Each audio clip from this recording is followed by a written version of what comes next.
So thank you for coming. For those of you who don't know me, my name is Dylan Wisdom. My day job, I'm a systems administrator for a global company based out here in the U.S., but does global business.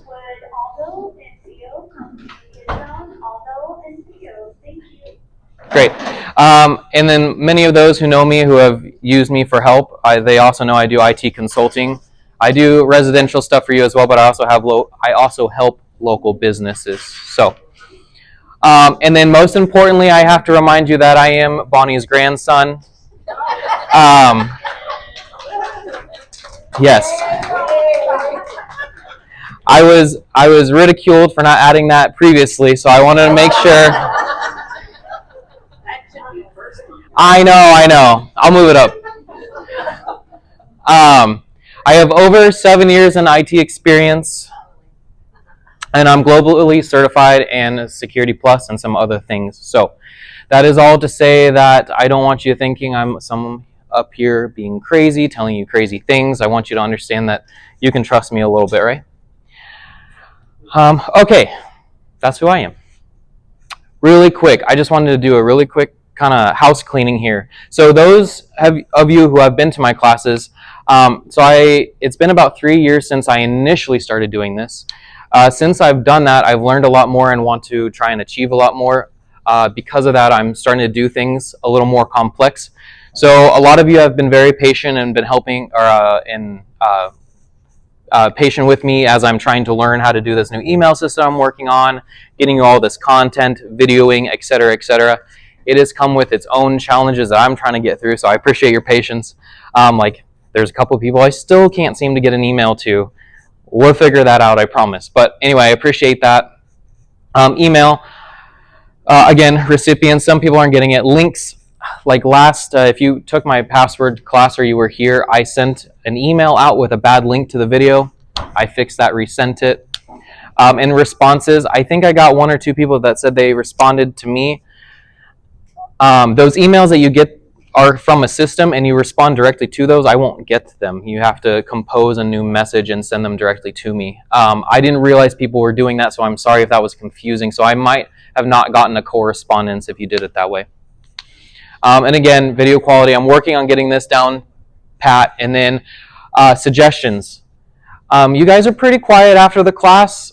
I would love to hear if you guys have suggestions or things like this, either comments on how I taught the class, content that you wish was in the class, or other ideas for classes in general. I'm more than ears, right? So, and then I wanted to go through the emails really quick. So again, you aren't required to put your information down here. That's just so I can send you the video, the slides, etc. And then if you have questions, I write those down as we go, and I try to address those in blog posts that I have, so that, yes? Yep, that's fine. Yeah, so the sign-up sheet, so I still, even if you've given me all your information, I still need your, at least your name on the sign-up sheet, because I don't want to send every class to every person, right? So if I sent it to everyone I got, you may just be really confused, like, I didn't attend that class, why are you sending me that? So, in other words, the name, if you've already given me your information, is just so I know that you want it, and then the information, like email address, whatever, is if you're new, and then you'd like this content for your first time. Part of the learning curve, I did not realize it was my technical consulting from Dylan Wisdom is how I was popping up. So previous emails are going to look like this. I have changed it now that you can search it by my name. Again, apologies for that, so that should be a lot easier to get to. Can you guys see around me? Or am I in the way? Okay. Anyway, and then my emails look like this, or so far they're looking like this, right? I just wanted to go through this really quick. So the watch presentation and the slides. So if you click this button, it should take you to the video for this class. If you click this, it should take you to the slides and the handout, which is what you're holding physically, but you can download it if you'd like. This additional information, that is like if I say I wrote down a note and I'll research it and create information on it, that's where you can access that. And then the rest of this is quite self-explanatory, but like questions, that's if you have comments or concerns that you didn't leave with me here, you can always go back and do that. And then self-explanatory. If for some reason the link is bad in the email or whatever, at the top of the handout, do you see the link that says link.tr/ee? If you go to that link and scroll all the way down, there's things where you can hit articles, videos, and files. So this is articles, like things I've written down for you, the videos that I've recorded, and the files that like the handout and the slides, etc. Okay. Sorry, I know that was a little bit, but I wanted to clear all that up because I've gotten a lot of questions, and I want to make sure you guys, because to be honest, I just started sending emails, and then I was like, I should probably explain what I'm sending. So, anyway, any questions for me then? Thank you. Yes, of course. Yeah, that was just a little house cleaning that I wanted to do, so we're all on the same page. Is everyone okay hearing me so far? Am I loud enough? Great. Okay, so now I'm going to get into it. Digital decluttering. So, as many of you are aware, my password class was the last full-length seminar, like presentation type style, and it was a lot of information. I do apologize for that. I know it was a lot to grab onto.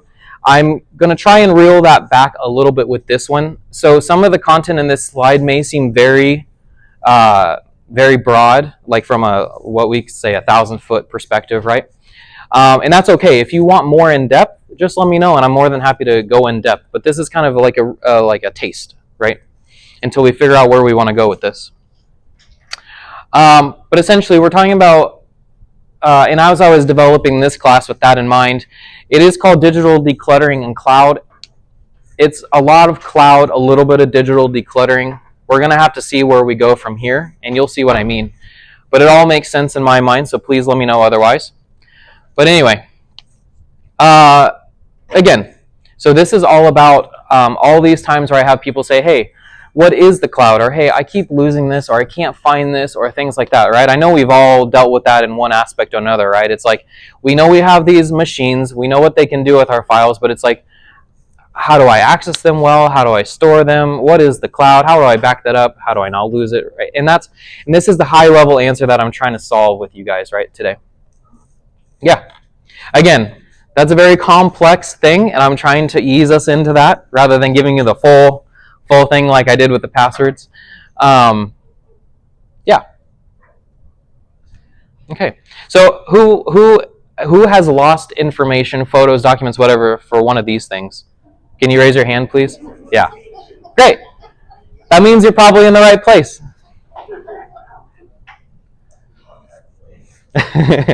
So simply, I'm gonna try to take you through this journey here. It's like I'm gonna explain to you what is the cloud in a very high level. Explain device syncing, which is a function of the cloud. Backup basics, which is related to the cloud and managing your files. And then I'm gonna try and put it all together for you, right? So, okay. Any questions before we start getting into the real stuff? All right. There is a lot of people in this class, and normally I say, hey, just ask the question, but please raise your hand so I can kind of go in a circle here. Okay, so let's explain what the cloud is. Technically speaking, when you save a file on your computer, you're saving it to a disk or a hard drive, right? All the cloud is someone else's, connected to the internet. That's it. That's all it really is, right? So if you think about Microsoft, Apple, whatever, they have computers that store your stuff for you, connected by the internet. Sorry. And if you want to make that even more simply, it's like your digital storage closet that you can access from anywhere, and that's part of the beauty of it. Right? Any questions on that? I know that's a very simple explanation, but it's a big concept, right? Yes? When you say you can unlock it from anywhere, I mean, are you going to tell us how you do that? Yeah. Step by step? Yeah, we're kind of broad sense, but yes. Yep. Her question was, when I say you can unlock it from anywhere, am I going to explain how to do that? I am going to in a very broad sense. The very challenging thing about technology in general, but specifically in this sense, is when you talk about managing files, you're talking about multiple types of operating systems, like Windows versus Mac. Then you're talking about multiple types of cloud, Apple, OneDrive, Google, all those types of things. So this is more in a generic sense, but I can answer specific questions. Great. Okay. So exactly. So benefits of using the cloud. You can essentially access it from anywhere, right? You're not tied down to the one machine where you have it stored on. Frees up space on your device, meaning that I'm sure we've all had that problem where you say you're being run out of storage and you're like, what do I do? Right? It's not like you can just download more storage or stuff it in there, right? So it tries to help against that, protects against loss. So as we'll get there, so a cloud is essentially another copy of what you have, but the way that it works, or a lot of them are set up, is to sync that automatically. So it tries to take the human aspect out of the middle and saying, instead of you putting important information up into the cloud, it tries to do that for you so you don't forget to do that, right? So most of the way the clouds work, like Google Photos and Apple, as soon as you take that photo, it's in the cloud, right? So you don't have to worry about, oh, it's been a month, I should probably upload them yourself. And the easy sharing. I don't get into that too deep, but the cloud does allow you to, instead of like trying to physically transfer files or photos or things like that, it does allow you to do that through the internet as well. Any questions? Okay. So when we talk about the cloud, I mean, there's many providers, but the main ones are Apple, Google, and Microsoft. I think those are all names that we've heard. And none of them are necessarily exclusive, right? Like if you have an iPad or an iPhone, an iPad, or a Mac, it does obviously have iCloud built in, but that doesn't mean you can't use Google. So again, all of this information is going to be very generic in the sense that you shouldn't have to be locked down to one vendor in this sense, right? But Apple is iCloud, Google is Google Drive, Google Photos, anything with Google in front of it. And then Microsoft is usually OneDrive. And if you have a Windows PC, you've probably seen OneDrive try to poke you about things. Yeah. Okay. And I think as we go on, this will become more clear. But what I mean by this, so who provides the cloud and types. So depending on how you want to use this, so like let's say Google, because they're the best example of this. They do have one cloud, like all your stuff is associated with one account, but they do have a way to separate your files from your photos and things like that. So files and photos. And then iCloud is very good at combining everything together. In other words, like you back up one thing and you've got your photos, your videos, your everything in one place. Okay. Now a really quick thing, because I know I'm going to get a question on this. How does cloud pricing work? So generally speaking, it's per account. So on iCloud, it's going to be your whoever, our first last name at iCloud.com or gmail.com. It doesn't matter. It's whatever you're signed in with on your phone, your Mac, or whatever. And if you want, I can pull up screenshots to show that. And they usually they usually charge you per gigabyte or terabyte of storage, depending on how much you get. And then you usually pay them per month or year for that amount. So you're renting, essentially, for a lack of a better term. And then yes. Most of us have it for free with our phones, right? Yeah, and so let me show this really quick, because that's a great question. That answer, so her question was, is most of us have it for free with our phones? That answer is yes, with an asterisk, of course, because they got to make their money somehow, right? So this is just iCloud as an example, and I can show Google really quick too. But like on iPhones, and I believe Microsoft OneDrive, you get, and I think Google's 15, but you get 5 gigs free or 15 gigs free, or you usually always get a small chunk for free. And And a lot of people, honestly, that's fine. You know, they're not backing up a huge amount of data, and they can work with that. But then usually once you hit your free cap, that's when you start getting the messages of, hey, you're running out of storage. Please buy this, you know, rent our storage. And so for iCloud, for example, it's $99 per month for 50 gigabytes. Yep. And then $299 for 29 for 2 terabytes. And a terabyte is 1,000 gigabytes. So it's a lot. Yeah, it's quite a bit. Right. And then so Google, on the other hand, has annual. And then you can see where they're giving you discounts. But 100, 2 terabytes, and then I haven't looked into the AI Pro, to be honest with you. But yeah, but this one, so see how they out of this AI Pro? I know AI is being tacked on to everything right now, and I'm actually talking to Kelly about doing an AI class to demystify some of that, because I know it is just a huge thing that we're dealing with right now. It is scary, but a lot of it right now is a gimmick. Like, I don't actually know what they're selling you in addition to this. They're just tacking on that hot topic word, and they're like, oh, I want the AI for sure. You know what I mean? And then Microsoft. Right? What you have to be careful with, though, and every specific circumstance is going to be different, but you see how they say Microsoft 365, and that gives you more storage.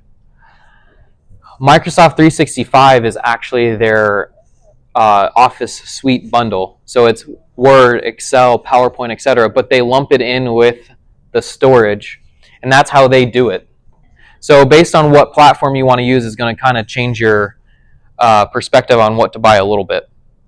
But again, if you have a Windows PC, like I use a lot of Google, like you don't have to, OneDrive is native to Microsoft in Windows, but you can still use Google Drive. And same thing for iCloud. iCloud is somewhat more limited on Windows, but you're not pushed out of any environment. And we'll get into this more later at the end on how to implement this all, but to keep in the back of your mind, really the solution is going to be based best around what you're already using if you're using it, or what makes most sense to you in the way it looks. I mean, yeah. Do you need iCloud? Mine expired and I never renewed it. You don't need it, no. You need iCloud to do this if you want to set up cloud storage. But if you're not concerned about cloud storage and backing stuff up like this, there are other ways to back up your information, is why I say that. You should be worried about having backups. This is just not the only way to do that. And you don't necessarily need iCloud for that. Yeah. Okay. Dylan? Yes. Okay. Oh, sorry. Pay minimal amount to use their storage. I'm going to use Intuit because they're the ones that contaminate. Say that again. I don't particularly like the idea of storing stuff out here. Sure. To Google. I don't care if it's Google or whoever. Can they access that information? Great question.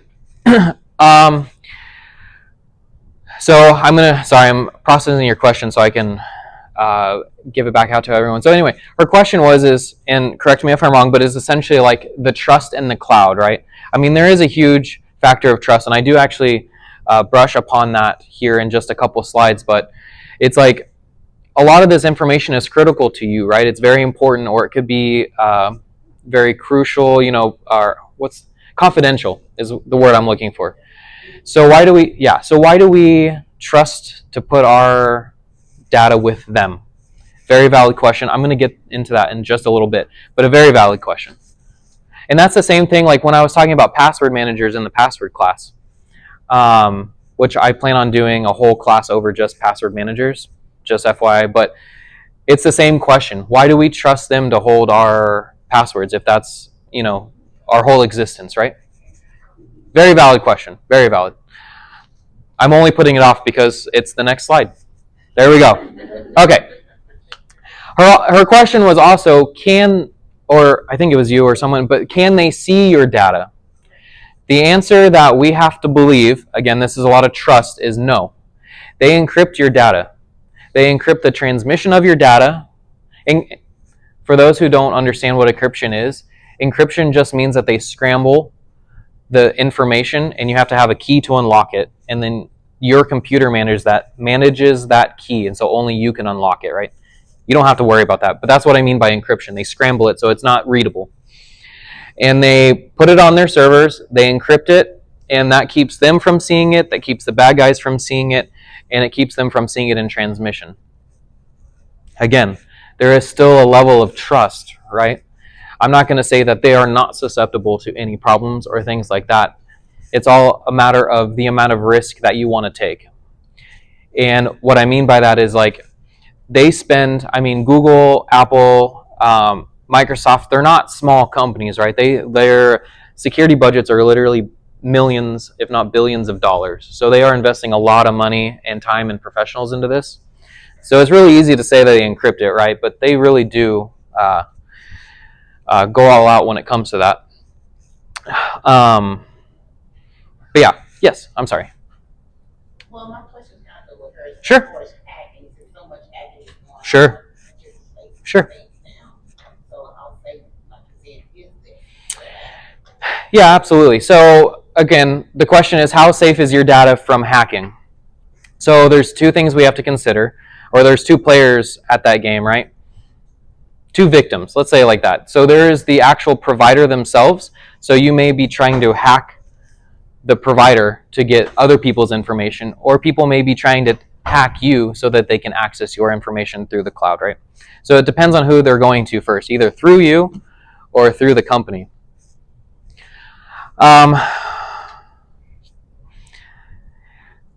So what I will say to this in a very broad sense, without getting into too much technical details, if they were to hack Google, Microsoft, or whatever and get your data, they should maybe have access to the data, but they're going to see it as encrypted, meaning they can't read it. They can't tell what it is.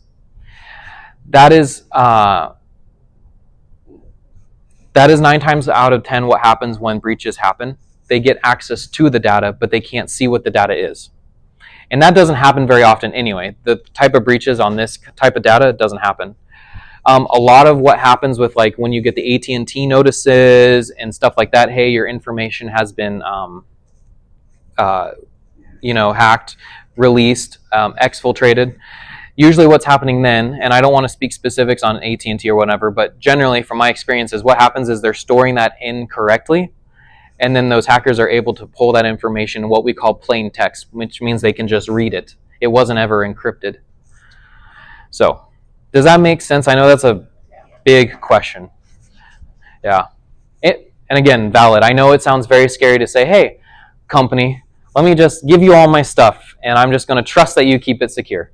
Yeah, it's a big ask, and I understand. Me personally, since I deal with this on a daily basis and I see how this stuff goes down, I do trust it for the most part. Most of the time, if your information is going to get stolen like this, it's going to be through you, meaning that they're going to either get your credentials for your Google or Apple account from you somehow through phishing, or they may... Attention board members and guests, with Molly, Mother Valley, please come to get those, Molly, Mother Valley. Thank you. Or they may trick you into remoting your computer and having you access that information for them, right? When it's computer-to-computer hacking, very little does this kind of information come out of the woodworks. It's usually all about you. It's targeted to you because you're the easiest link in that chain. And that's why I did the whole scams versus frauds, scams and frauds class before. Does that make sense?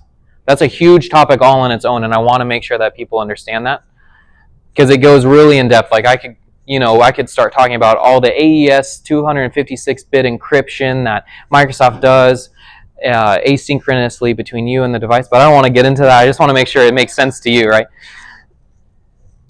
Okay. Yes. Okay, they just put the Meta data center contact on in Kansas City. Yes. Is Facebook as good at encryption as other things, or do you know? That is a great question. I don't specifically know what their encryption practices are, but based on rules, regulations, and all that, if what they are saying that they do is true, I am sure it is as standard as Microsoft, Google, or Apple.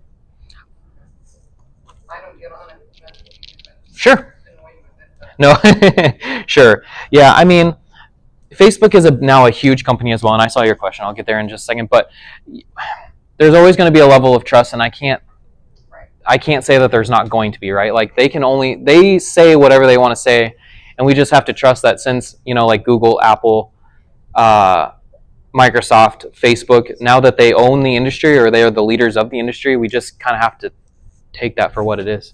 Yeah. Is the cloud feature something you subscribe to or you turn off, turn on, or? We'll get to that. Okay. Yep. His question was, is the cloud, is this just something you turn on? Is it a switch? Is it a subscription? We'll get to that. Yeah. This is really just trying to get you in the mindset of what I'm talking about. And then a big thing is, let's say that you're using backups for nothing else other than just keeping your a secondary copy of what you have, right? It's like you're using that just so your data is secure. Not that you're necessarily worried about accessing it from other places, but you just want another copy just in case your computer or whatever blows up, no longer accessed. So another question that I've been asked is like, what makes that copy more secure than what you have? And to answer that simply is Microsoft, Google, whoever, they have multiple copies of your data themselves. So even though you only see one copy, like let's say that copy corrupts or dies or however, they're going to pull from another copy on the back end. You won't even tell. But so they also have your stuff backed up multiple times. So, okay. I knew I was going to get that question, which is why I put that in there. And then, so that's how they do it. And again, I'll preach, how can you protect your data? Strong passwords.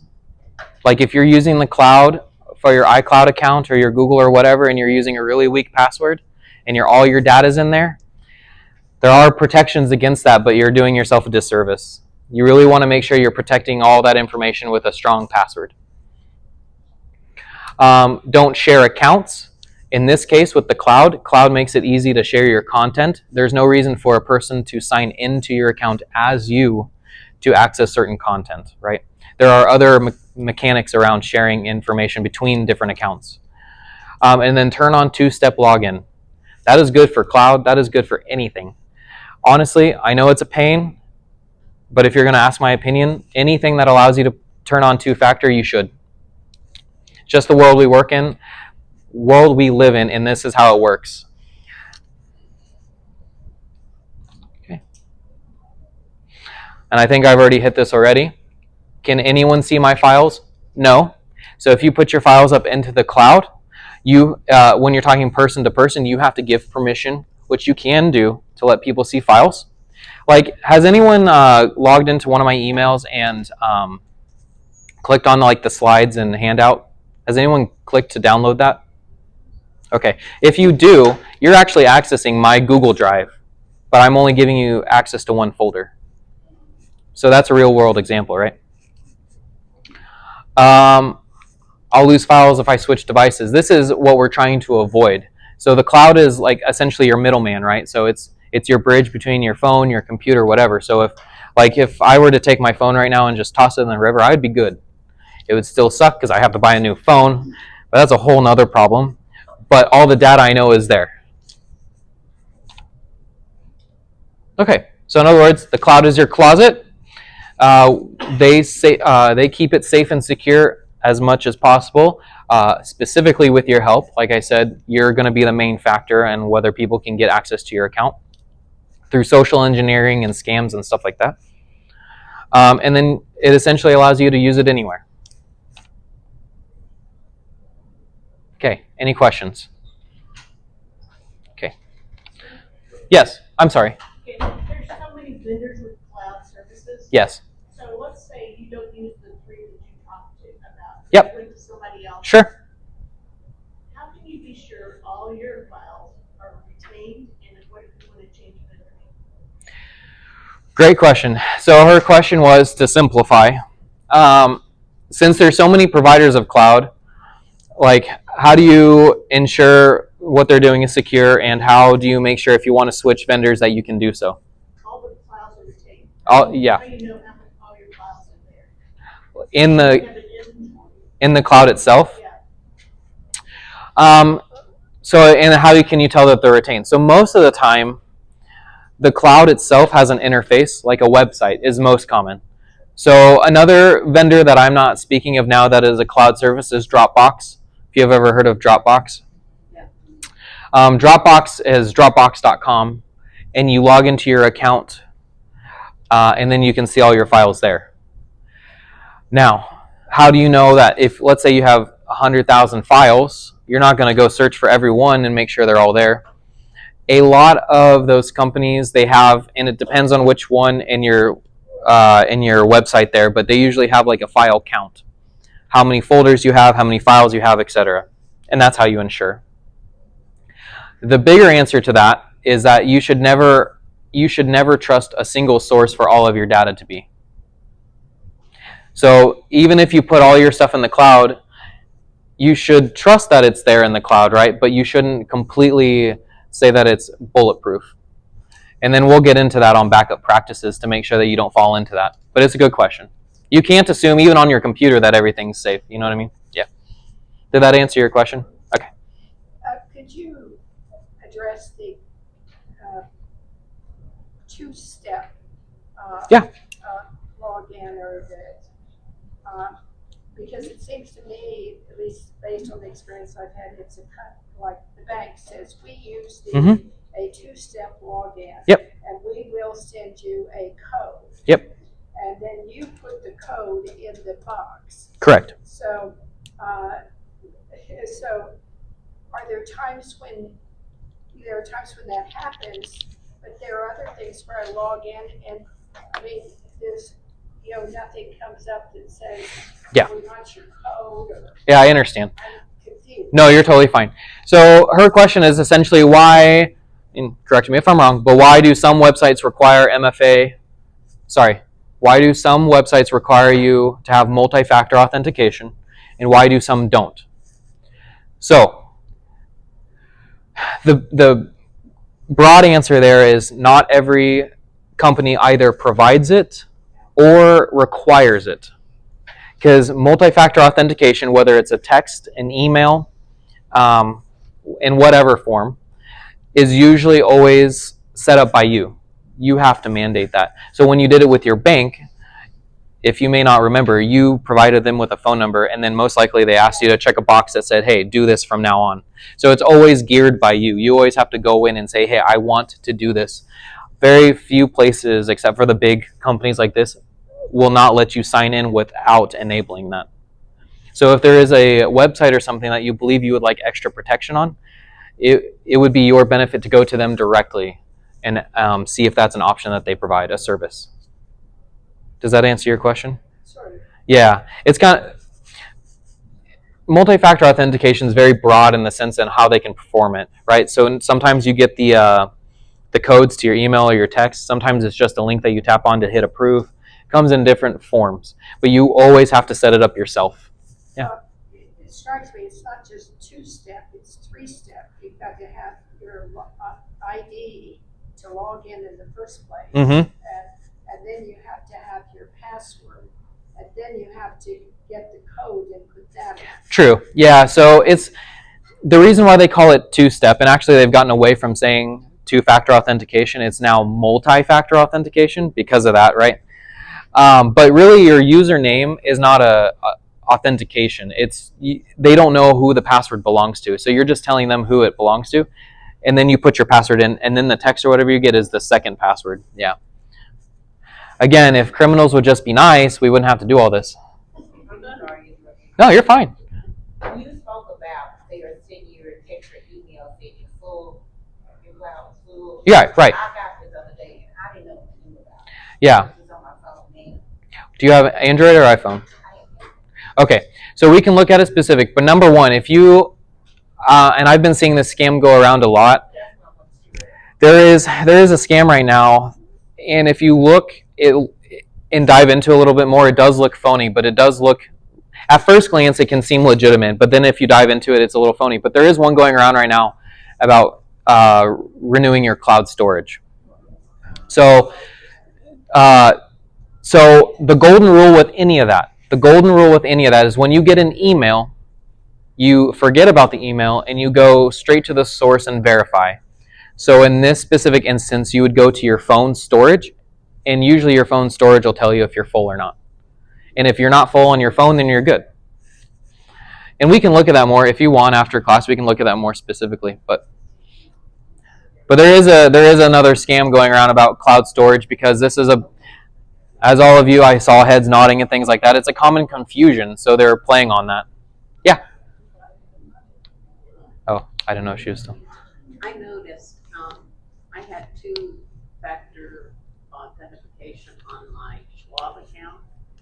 I noticed the last time I logged in, it didn't have it. Okay. But I think it's doing my retina.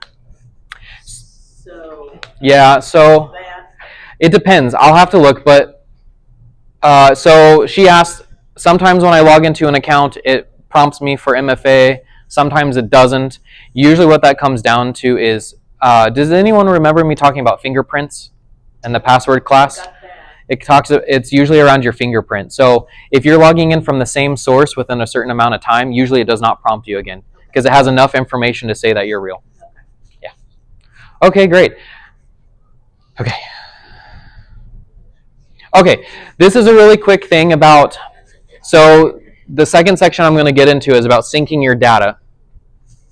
Anytime you're syncing something from one place to another, the cleaner it is going up, the cleaner it's going to look, right? So this is all what we're talking about. So this doesn't go into too depth, but the idea here is that if I have all my files organized, when I go to sync them, it's going to be clean going in. The problem that I see sometimes is, imagine you've got your cloud as like your golden source. There's a lot of how people use that. If you've got this device, and this device all going to the cloud, and they're all organized differently, then you're going to end up with a jumbled mess in the middle. Does that as a concept make sense? So you want to make sure that everything's clean, so when it goes together, it can all collapse nicely. And I'll dive into that more. So what I mean, so let's say so most people have, these are the most three common types of things I see: documents, pictures, and music, or audio, however you want to call that. If you have a family reunion 2025 folder with a whole bunch of pictures in it, and then you have a reunion 2025 folder on another computer with the same stuff in it, you may create duplicates, because the folders aren't named the same. So you're going to end up with more of a mess. Does that make sense? And then that perpetuates. It's just that concept, but it perpetuates. The best thing, if you decide to use the cloud in this kind of solution where you're syncing files and everything like that, is to keep one kind of structure. So in the most common way to do this is, like for files, you can group by year or category. So like if you do statements, you can do My Community America statements, and then sort by year 2025, 2024, and those January, February, March, April, May, etc. The goal is to make it structured, because if you just throw stuff in there, it's going to get lost. This is part of the decluttering part, right? The more organized you can be, the better. And I'm sorry if that sounds very like, well, duh, but I've witnessed many nests. And I'll explain why, where it makes sense. So like if you have 1,000 photos from your family reunion, I don't expect you to go in and rename them all. But for files like documents, Excel sheets, or Word documents, Excel sheets, things like that, it makes sense to add names. Or for one-off photos, like Grandma, I know you do lots of genealogy, so a lot of her photos have names or first names or positions in the photo. And the reason why we do that is because, I'm going to step one slide ahead and I'll go back. The reason why we do that is the world is getting further away from searching in the sense of drilling down. So like, imagine like you're going through your file cabinet, right? And you're looking for the A's, and then you find, okay, I found the A's. And then you're like, okay, now I need 2025. Okay, I found 25 March, right? The more and more we have data-wise, the more and more this becomes troublesome to try and organize all of that. So what we've started to go to is searching, and searching in a broad sense. Like on Windows, if you have a Windows computer, and you can do this on phones too, it just really depends on the phone, but like they have a search function that searches all your files. So if you know exactly what you're looking for, like a folder, a picture, whatever, if you name it correctly, if you name it correctly by year or by group or whatever, you don't even have to go to that folder necessarily directly. As long as you have standard conventions, you can actually just search for it rather than having to know exactly where it's at. Does that make sense? Yeah. It makes life a lot easier because sometimes we have so much information, we just forget where we put it. But as long as you put it in organized somewhere so that it syncs and it's okay, you can use the search function all the time. I very rarely drill down into folders anymore because search nowadays is just very advanced. This is Windows, but Mac, they call it the Spotlight search. On a MacBook, if you look at the top right-hand corner near the time, there's a little magnifying glass, and then it's the same thing. Yeah. Yeah. I've been trying to, as I get clients, I've been trying to push them more and more to searching rather than, because I've seen a lot of people struggle. It's like, oh, where did I put that? I know I put it somewhere. And it's like, it's okay. Does that make sense though? And then the more you do it, so the more you can do up front before you start using the cloud, the better. So if you can go through and delete duplicates, archive old folders, and what archive means to you can change. Does that mean you put it on a hard drive or a thumb disk and you don't want it synced? You just know you want a copy and you put it somewhere? Fine. If that just means you create a folder called archived and you know that's older than the rest of it and you sync that too, that's fine. It just means that files that you don't touch a lot, like me personally as an example, like let's say I have all my statements. Okay, I keep all of my current statements by month, and then all the older statements I put in a folder called archive and I keep them by year. So that way I only know I'm looking for them at that month. And then I jumped the gun because it made sense, but use search instead of digging, right?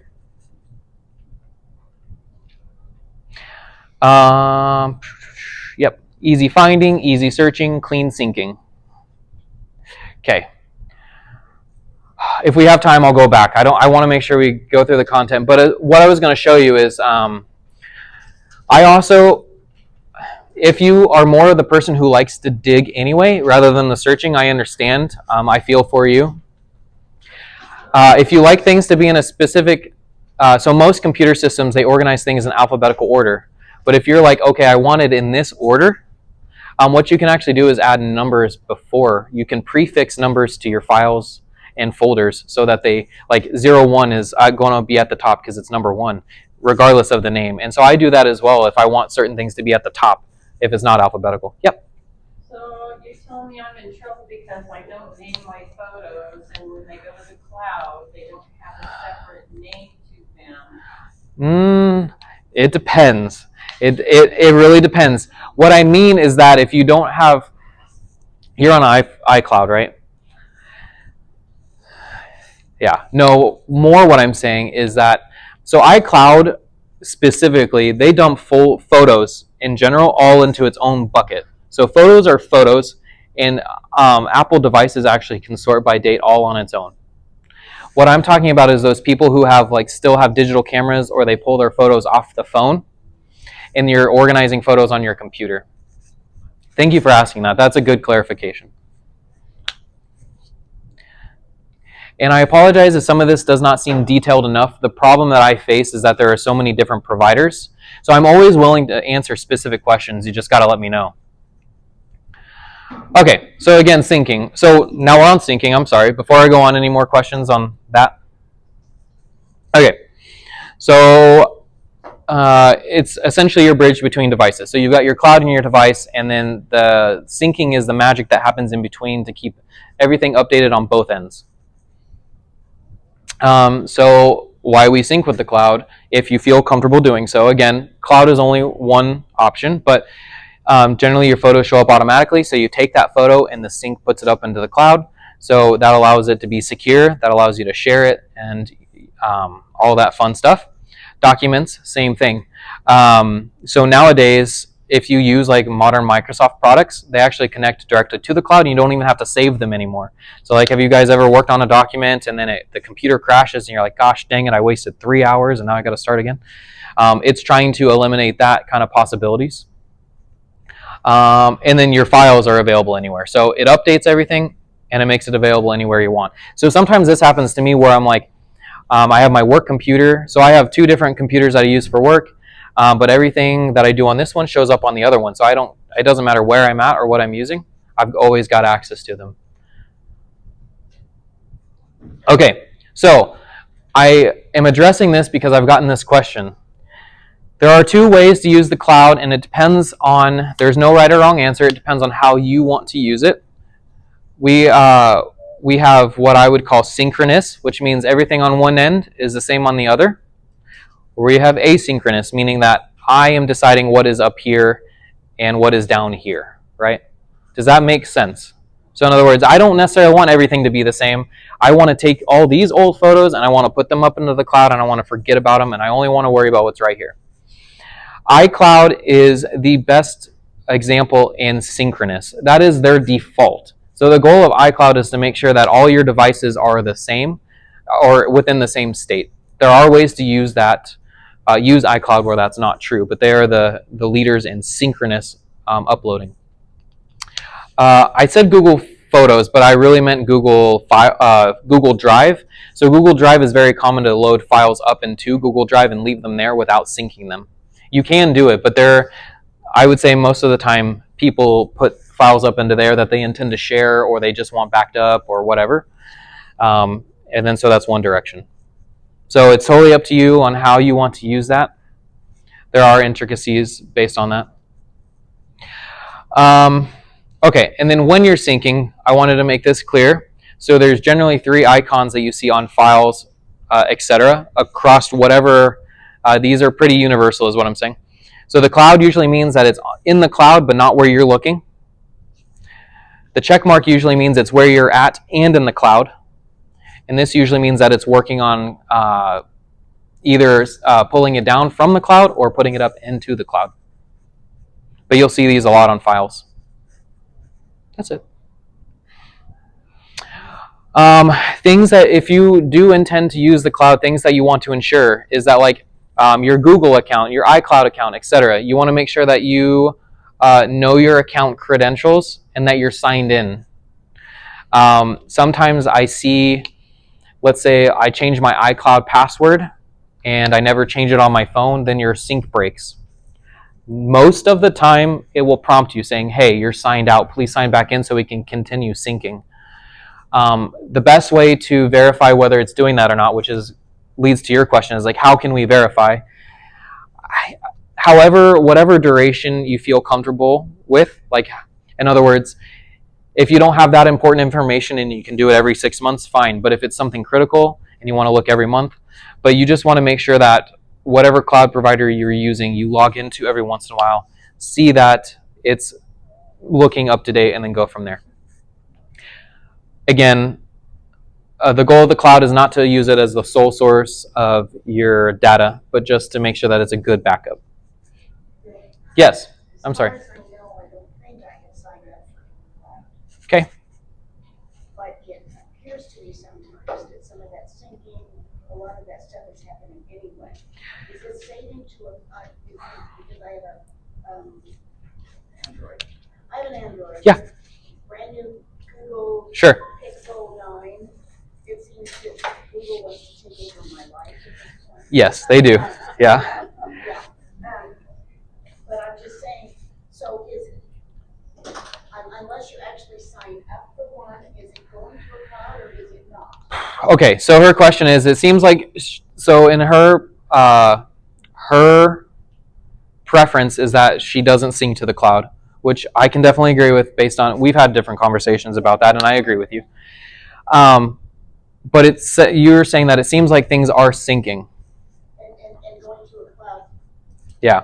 Sometimes it says you want to save to the cloud. Yeah. The only one I have said is save with Google because Yeah. that seems to be my So most of the time when you have an Android, a Google account is required, and a Google account is what your cloud is synced to. So even though I haven't signed up or paid for anything, it's still doing that? A lot of the times your data is synced by default because of the secure nature of it. Secure nature meaning that if you lose your phone, it's somewhere else. I'm not talking about encryption or anything like that. We would have to look specifically because it depends, but a lot of the times cloud is on by default. I'm not saying it always is, but it tends to be because it's for most people it's a good feature. I'm not saying that they should assume, but so if you have concerns of that, I would check. Yeah. Yes. So iCloud has a shared storage. Yeah. Can you Sure. go through that with us? Sure. Do you have a specific question? Well, let's say you have two individuals in your family and you want to share that with. Yep. Do they have access to each other's information, or is it separate in one big cloud? Great question. Great question. Okay. So her question is, so Apple does provide, as a specific instance, they allow you to buy storage for a group of people rather than just one individual, and they usually call that families. Her question was, that data, is it separate or is it together? And my answer to that is it depends on how you set it up. So at the base level, it's all going to be your quota for how much you can put into the cloud is all together. So in other words, if you have 2 terabytes of information, that's going to be your 100, their 500, whatever, and that all goes into it. Now, whether they have access to all of that or not, that depends on how you set it up, and there's some very specific settings depending on what you're trying to achieve. There are ways to share that information from certain people with you. The concept here is, think about 2 parents and their children. So you want the parents to see the children's stuff, but you don't want the children to see the parents' stuff, and there is a way to achieve that. It's complicated more than I think I have time to explain on all the options, but the bad answer is that yes and no. Yes, it's all in one pool, but it's not, and it depends on how you want to see it. Yeah, and I know sometimes that's frustrating because there's not a clear answer, but that's the beauty and the curse of this, right? Like, there's so many options that you can do with it, but yet it makes it slightly complicated. Okay.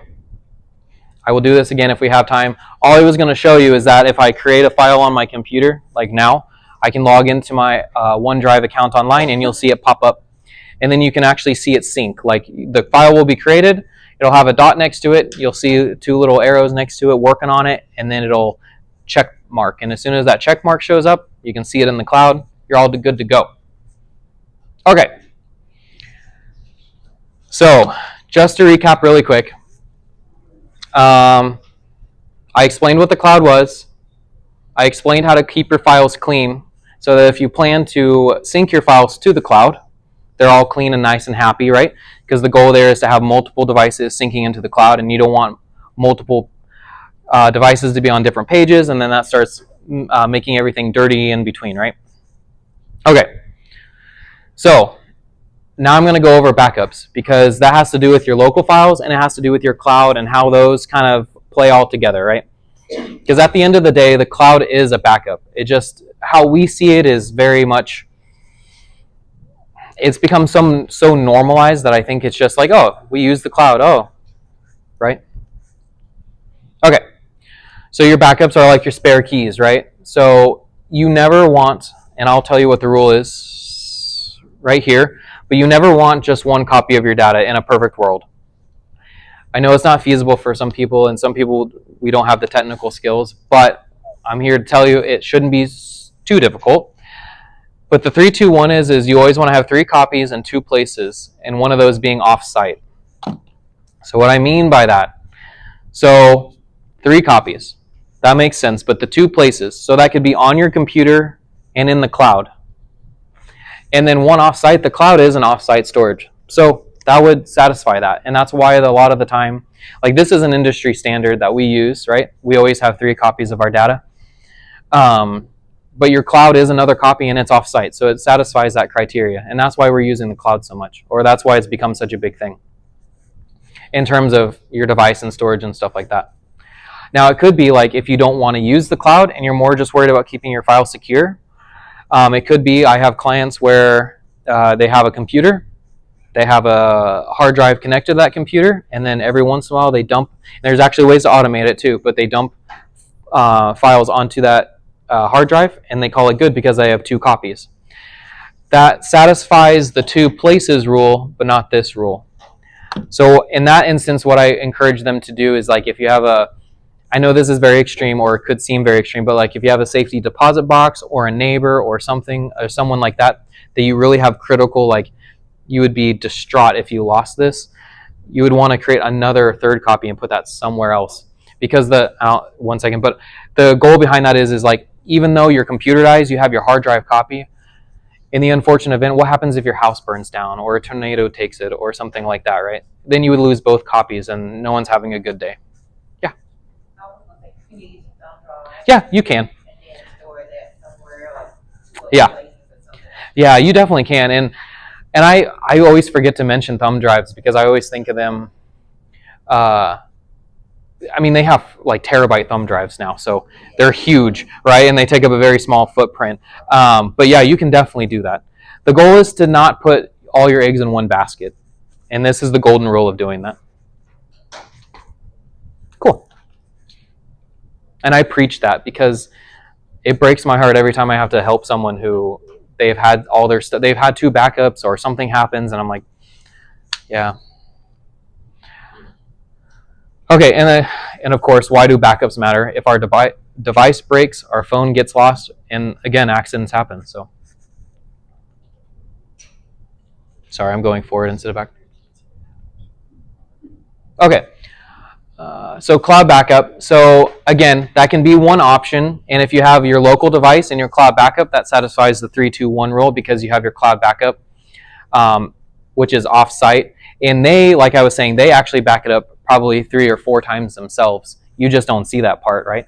Because they have to assume like if they have a data center in the Midwest and a tornado takes it, they can't have everyone's data just there. So they're going to have one on the East Coast and vice versa, West Coast. So they have multiple copies.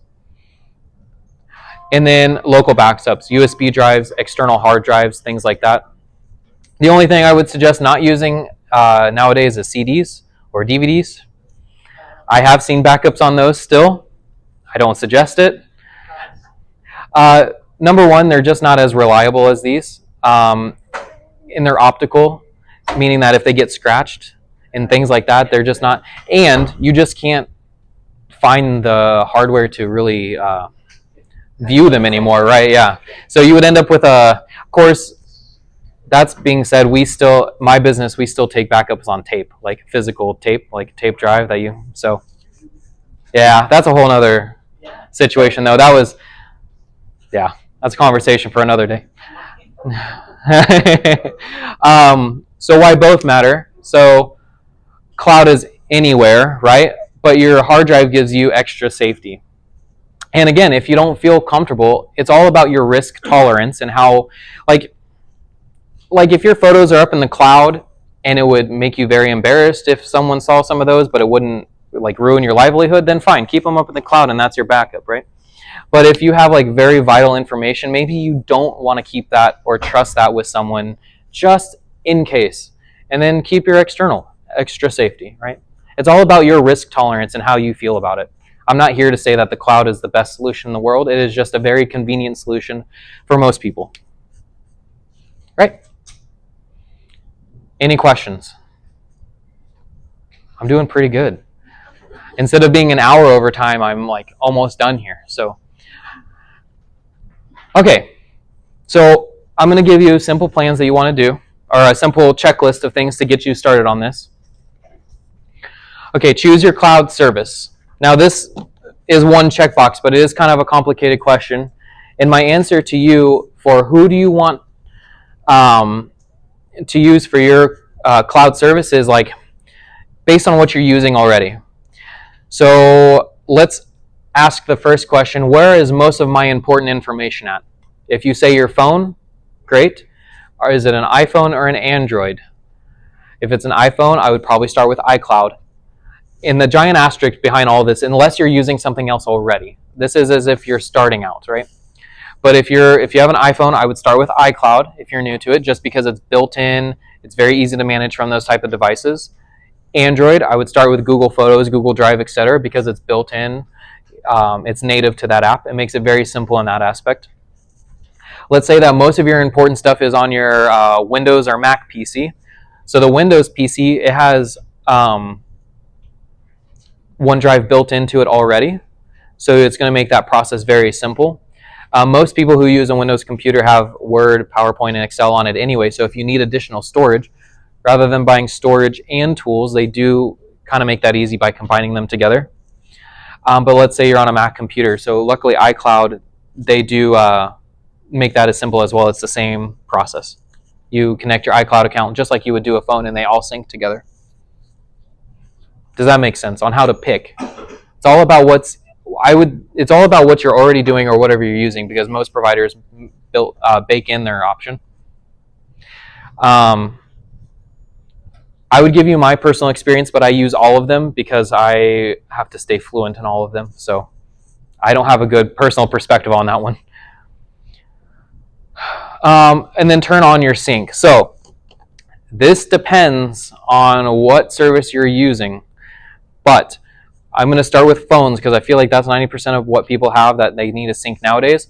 On iPhones, if you go into your settings and you tap on your name in settings, you'll see an option called iCloud. I'll start there. I'm going to go to Android and I'll come back. On Android's change depending on what brand and provider you have, but generally speaking, most Android devices, if you go all the way down, there's a section that says, actually, pause, I'm sorry. I think I added instructions. I did. Okay, so Android. Backup, it could be backup and reset, or it could just say Google account data, or something like that. Accounts and sync, it kind of, the verbiage changes, but it's usually accounts and sync, backup and data, something like that. And then you're going to see your attached email address, and this is telling you when it's synced and what it's syncing. And same thing for Apple. Sorry. Oh, geez. Sorry. So you tap on your name here in settings, your iCloud, and it's going to tell you how much storage you have and all of what you're syncing. So it's pretty easy to get started, to be honest, for the most part. Questions? Yes. Okay, I'm asking an unrelated question. That's fine. I'm sorry to admit this in the group, but That's fine. Safe space. Okay, we get images sometimes on our group chat. Okay. I don't want to go to my husband every time Sure. and ask him about the birthday cake on the image. Sure. So, Sure. I've been using ChatGPT, Okay. and I've said, tell me about this image. Okay. ChatGPT does an amazing job Sure. of explaining that image to me. But I'm nervous because when I go into my history, it's got all of those images sitting there. Should I be deleting that stuff? Is that a risk to other people for me to, or do I need to delete all that? Do I need to make a multi-story chat? No. I'm with you, yeah. So big question, and I'll repeat. So again, I think this is why I need to have an AI class in general, because this is the kind of the world we're starting to step our foot into, and it's very new and it's very scary. But essentially your question is like, she uses AI to describe images for her, which is an amazing thing. I wouldn't even have thought to do that. So kudos. Yeah. So that's great, and I will keep that in mind because anyway. But so the question is should I leave the data in there? Should I remove it? Is it harmful for others? That we're getting really tricky. My personal perspective is I can't say for a fact what they're doing with that data. So when you're talking about AI, what they do is the information you give them, they use to train their robot. Let's just say it like that. So the more information you give them, the smarter it gets. Now, does that mean they're exploiting that information? No, not necessarily. But because that process is proprietary, depending on what they're doing with it, is more or less not public. So what I mean by that, so for you, what that means is, I don't think there's a problem in doing what you're doing.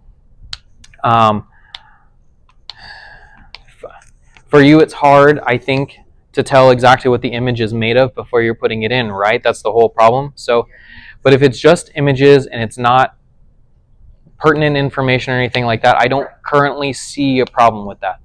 It's not like they're going to sell the photos. As far as I'm aware right now, I think we have a lot of litigation to go through on how AI is handled and whatnot like that.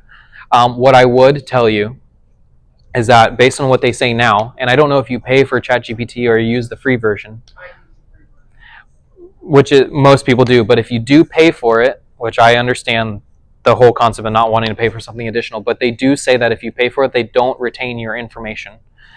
They use it, they keeps it private to yourself. Does it help her to clear her history more frequently?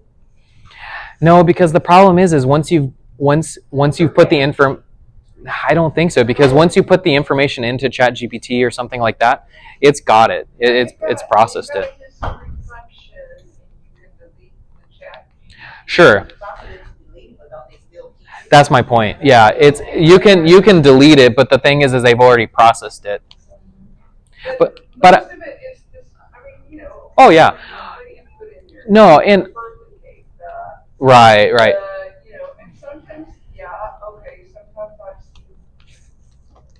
seen generic type vacation photos. Right. But there's no information about who sent it or. Yeah. And my problem is not that the problem is that I don't know, and a lot of us don't know 100% how all of this is being utilized or things like that. So I hate to give you a directional answer, and then so I'm purposely giving you a very vague answer because I don't have enough details to feel confident in a single answer.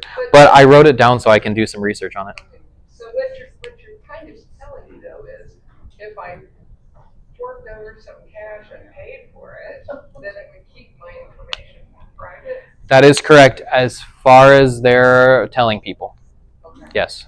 Well, I have no studies or validation behind that, but that is what they claim. I seriously don't want to get my friends in trouble.